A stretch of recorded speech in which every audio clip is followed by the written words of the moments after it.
ছিল।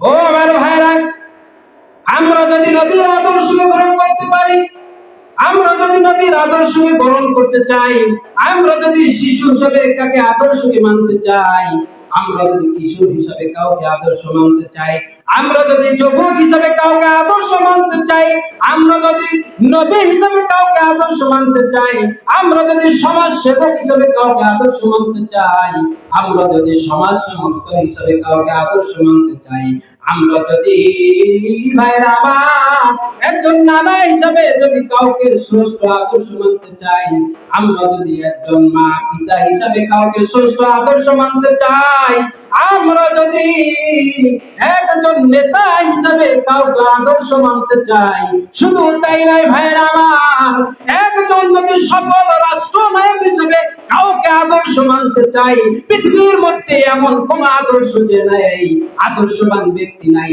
যে নবীর কাছে সারেন্ডার না করেছে আর যাকে সর্বোপরি সর্বশ্রেষ্ঠ আদর্শ মানব হিসাবে আমার নবীকে গ্রহণ করে না।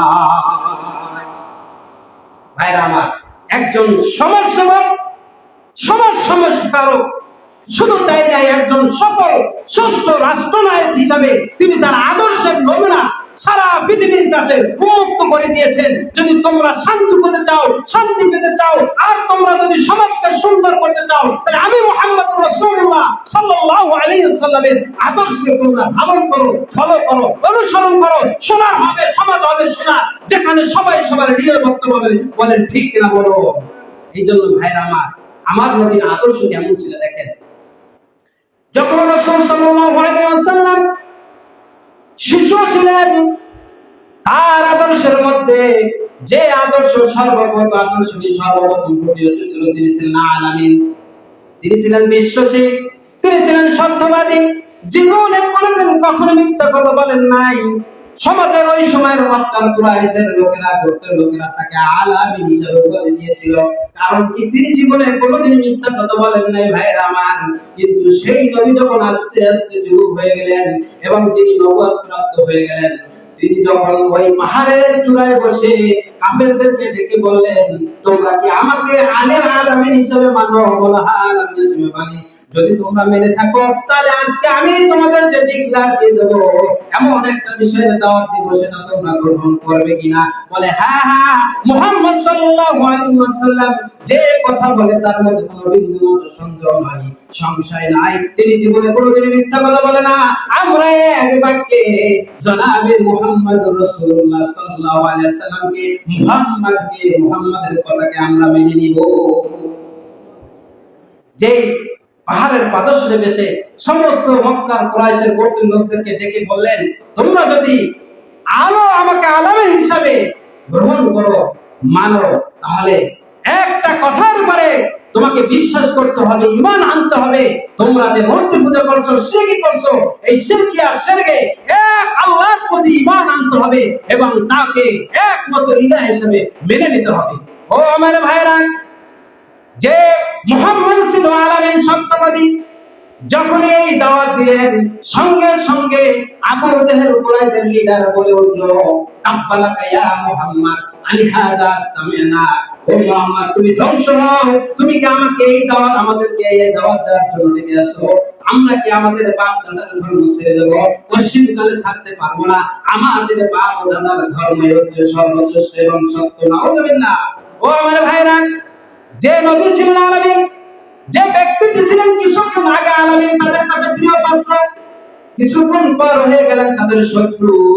এক পর্যায়ে এই শত্রুতা কিন্তু ক্রমবর্ধমান চলতেই আছে এবং সর্বশেষ মক্কা বিজয়ের মাধ্যমে আল্লাহর রাসূল তার শত্রুতার জবাব দিয়েছিলেন।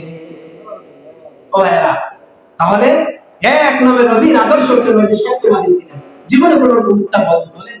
আমরা যদি নবীর আদর্শকে ধারণ করি, লালন করি, মানতে চাই, ফলো করতে চাই, তাহলে জীবনে আমাদের কোনোদিন মিথ্যা কথা বলা চলবে না। ও আমার ভাইরা, আল্লাহ রাসূল স্বয়ং ডিক্লার দিয়েছেন, আসিদকু ইউযিক ওয়াল কিযবু ইউহলিক। সত্য মানুষকে মুক্তি দেবে, দুনিয়ায় আপনাকে মৃত্যু মুক্তি দেবে। কালকে আমাদের ময়দানে যখন আপনি অপরাধী হয়ে যাবেন, তখনই আপনাকে এই সত্য হওয়ার কারণে, সত্যবাদী হওয়ার কারণে, সত্যবাদা আবার কথা বলার কারণে আপনি নবীদের সাথে, শহীদের সাথে, গাজীদের সাথে, শুহাদার সাথে, নবীদের সাথে আপনার হাসর নাসর হবে। কিন্তু আপনি যদি মিথ্যাবাদী হন, মিথ্যা কথা বলেন, তাহলে কিন্তু আপনার মুনাফিক হিসাবে দুনিয়া থেকে চলে যেতে হবে, আর আপনার জাহান্নাম ছাড়া কোনো উপায় হবে না। ও আমার ভাইরা, কাফেররা কিন্তু মুশরিকরা রাসূলের পাশে নামাজ পড়তো, তাদের দাড়ি ছিলটুকু ছিল।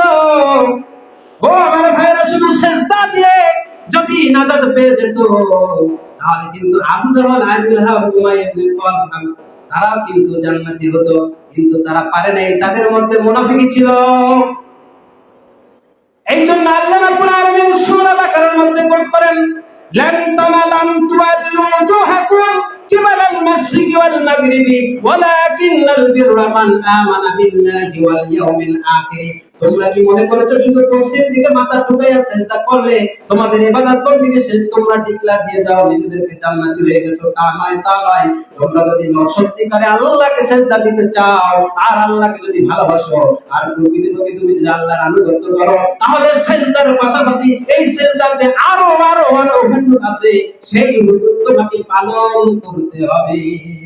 তাহলে বোঝা গেল, আমি যদি নামাজ পড়ে মিথ্যা কথা ছাড়তে না পারি, তাহলে কিন্তু এই সিজদা আল্লাহর কাছে বুঝবে না। কোরআনের দলিল ভাইরা আমার, এই জন্য আল্লাহ রাসূল ছিলেন সত্যবাদী। আল্লাহ রাসূল কি ছিলেন? সত্যবাদী আরবি।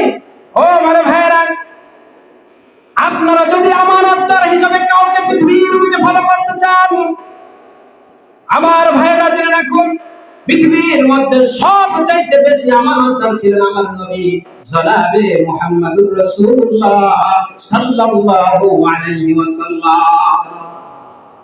রাসূল সাল্লাল্লাহু আলাইহি ওয়াসাল্লাম প্রাথমিক যুগে ঘটনা সংক্ষেপ আমরা তো বিস্তারিত বলতে পারবো না। যখন তিনি ডিক্লার দিলেন, দাওয়াতি কাজ শুরু করলেন, তার বিরুদ্ধে চক্রান্ত শুরু হলো, তাকে হত্যা করা হবে। হত্যা করার জন্য তার ঘর চারিদিক থেকে শত্রুরা ঘেরাও করে ফেলছে, মুহাম্মদকে হত্যা করতে হবে। কার নেতৃত্বে ঘেরাও করতেছে? যে ভাতিজা ছিল কিছুদিন আগে তাদের প্রিয় পাত্র, তাদের নয়নের মণি, যাকে নিয়ে গর্ব করত, কিন্তু যখনই তিনি সত্য দাওয়াত নিয়ে আসলেন, দ্বীনের কথা, কোরআনের কথা, আল্লাহর কথা যখনই তিনি প্রচার শুরু করলেন, তখনই তিনি হয়ে গেলেন সবচেয়ে বড় শত্রু। কার নেতৃত্বে? আবু জেহেলের নেতৃত্বে তার ঘেরাও করা হলো। ও আমার ভাইরা, দেখেন আমার নবী কত আমানতদার। বেদিনরা, ওই সময়ের বেদিনরাও কিন্তু রাসূলকে আমানতদার হিসেবে গ্রহণ করেছে। তারা বুঝেছে ওই সমাজের মধ্যে, কওমের মধ্যে যদি কেউ সত্যবাদী থাকে আর কেউ আমানতদার থাকে, তিনি হলেন মুহাম্মদ। মুহাম্মদ ছাড়া আর কেউ আমানতদার হতে পারে না। তাই কাফেররা, মুশরিকরাও, ওই সময়ের কওমের লোকেরাও, মুশরিকরাও রাসূলের কাছে বিভিন্ন ধন সম্পদ আমানত রাখতো। রাসূল সাল্লাল্লাহু আলাইহি সাল্লামকে যখন ঘেরাও করা হয়েছে, হত্যা করা হবে, আল্লাহ রাব্বুল আলামিন ওহীর মাধ্যমে জানিয়ে দিলেন যে ঘর ঘেরাও করা হয়েছে। সংক্ষেপে বলছি, ওদিকে যাব না। আল্লাহ রাসূল কি করলেন? আলী রাদিয়াল্লাহু তাআলা আনহুকে ডাক দিলেন, বললেন, ও আলী, আমাকে হিজরত করতে হবে, আমি আর মক্কায় থাকতে পারবো না। আমি যে মুহাম্মদ ছিলাম সবচেয়ে প্রিয়র পাত্র, মক্কার সর্বশ্রেষ্ঠ মানব, সেই মুহাম্মদ এখন সবচেয়ে বড় শত্রু। ও আলী, ও আলী, অপেক্ষা করো, অপেক্ষা করো। আমার কাছে কাফেররা, মুশরিকরা যে আমানত রেখেছিল, এই আমানত গ্রহণ করো। অমুক ব্যক্তি নাম ধরে বললেন যে এই আমানত আমার কাছে রেখে গেছে, তোমরা এই আমানত তুমি গ্রহণ করো। আমি মক্কায় হিজরত করতেছি, কাল সকালে তুমি প্রত্যেক মুশরিকের কাছে যারা যারা আমানত রেখেছে তাদের কাছে তুমি আমানত পৌঁছিয়ে দিবা। আল্লাহ রাসূল একটা ভবিষ্যৎবাণী করেছিলেন যে আলী, কাল সকালে তুমি ফেরত দিবা। তার মানে আলী রাদিয়াল্লাহু তাআলাকে কাফেররা কিন্তু হত্যা করতে পারবে না। ঘটনা অনেক যাব না ভাইরা আমার। আল্লাহ রাসূল এই তার বাণী দ্বারা বুঝাতে চাইলেন, শীঘ্রই ইসলামের বাণী, ইসলামের দাওয়াত, কোরআনের আলো প্রতিটি ঘরে নূরান্বিত হয়ে যাবে। প্রতিটি ব্যক্তি ইসলামের ঘরে প্রবেশ করবে, যেখানে সবার নিরাপত্তা থাকবে। ও আলী, তোমাকে আমি ডিক্লেয়ার দিয়েছি, মানে হচ্ছে তোমাকে কেউ হত্যা করতে পারবে না। ভাইরা আমার, ঘটনা আপনারা জানেন।